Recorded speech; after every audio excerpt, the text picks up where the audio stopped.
Hello बच्चों, ये JEE 2026 के लिए एक छोटी सी वीडियो है और ये उनके लिए है जो अभी तक तैयारी बहुत ही ज्यादा मेहनत से कर रहे हैं। अभी तक आपके मार्क्स बहुत कम आ रहे हैं, तो ये बातें बहुत ध्यान से सुनिए।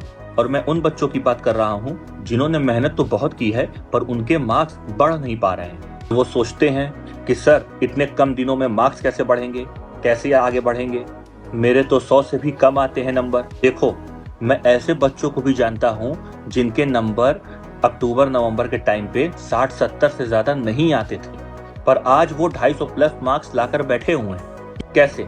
ये कैसे हो गया? पहली बात, ये मानना बंद कर दो कि तुम्हारे मार्क्स नहीं बढ़ सकते। पहले तो ये नेगेटिव थॉट्स अपने में से हटा दो।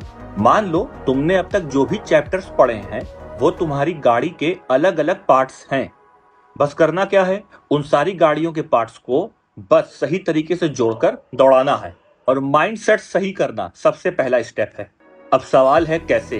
तो भाई साहब, मेहनत आपने की है, बस अपनी कमियों को पहचानो, जानो कि क्या तुम्हें रोक रहा है। 3 तरह की कमजोरियां होती हैं। पहली कमियां एकेडमिक स्किल, मतलब कौन सा बैकलॉग आपका छूट गया है, कौन सा बैकलॉग बचा हुआ है, आपकी स्पीड क्या है क्वेश्चन लगाने की, आपकी एक्यूरेसी क्या है। दूसरा है स्किल गैप, मतलब क्या तुम्हें क्वेश्चन समझने में टाइम लगता है, मतलब कोई भी क्वेश्चन जब आप पढ़ रहे हैं तो उसमें समझने में आपको क्या टाइम लग रहा है आपका बिहेवियर इशू। अब जैसे बिहेवियर इशू आप समझ लीजिए, क्या तुम जल्दी गुस्सा करते हो, मतलब गुस्सा मुझे बहुत जल्दी आती, थिंकिंग करते हो, स्ट्रेस ज्यादा लेते हो, मोबाइल है, गर्लफ्रेंड की टेंशन, बॉयफ्रेंड की टेंशन। इन तीनों में तुम्हारी जो भी कमियां हैं उन्हें हॉनेस्टली पहचानो और उन्हीं पर काम करो। क्या है ना, कभी कभी बहुत छोटी सी चीज बदलने की जरूरत होती है, बहुत छोटी सी चीज। क्या है, प्लेन का रास्ता लीजिए, मुझे अगर इंडिया से कनाडा जाना है या इंडिया से ऑस्ट्रेलिया जाना है, तो प्लेन अगर 1 डिग्री भी टिल्ट हो जाए तो वो ऑस्ट्रेलिया से कई 100 किलोमीटर दूर उतरेगा।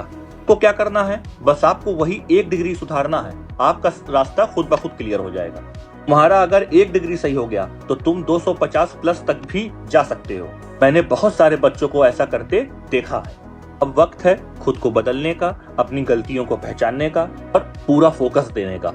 अगर तुम वाकई मेहनत करोगे, प्रयास करोगे, सही स्ट्रेटेजी बना के काम करोगे तो तुम इस बार का क्वेश्चन, इस बार के सारे पेपर फोड़ दोगे। दीजिए कमेंट में, yes sir, I will try my best. ना, बात छोटी सी है लेकिन असरदार है।